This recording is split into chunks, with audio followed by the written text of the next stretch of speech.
প্রাচীন কাল থেকে আধুনিক কাল পর্যন্ত কত্থক নৃত্যতে অনেক পরিবর্তন হয়েছে। ঠিক এই প্রকারে বেশভূষারও অনেক পরিবর্তন এসেছে।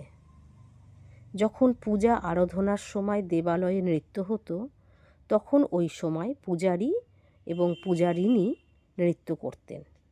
ওই সময় বেশভূষার সাত্ত্বিক পূর্ণ হয়েছিল। গেরুয়া বস্ত্র, রুদ্রাক্ষের মালা, কানে দুল ইত্যাদি পরা হতো।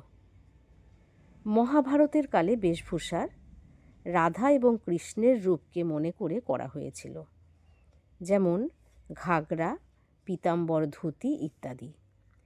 হিন্দু রাজাদের সময়ে কিছু ঘাগরার সঙ্গে সঙ্গে ওই সময়ে রাজ বেশভূষাও পরা হতো।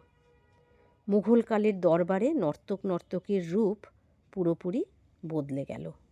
চুড়িদার পাজামা, লম্বা অঙ্গরখা, বেনারসি শাড়ি দিয়ে ওড়না ইত্যাদি প্রয়োগ করা হতো। কিন্তু আজকের নৃত্যকলাকার বেশভূষার রূপসজ্জার দিকে অনেক রকমভাবে নিজেকে মেলে ধরেছে। মহাভারতের কালে ওড়না, ঘাগরা, ধুতি, হিন্দুকালের সোজা শাড়ি,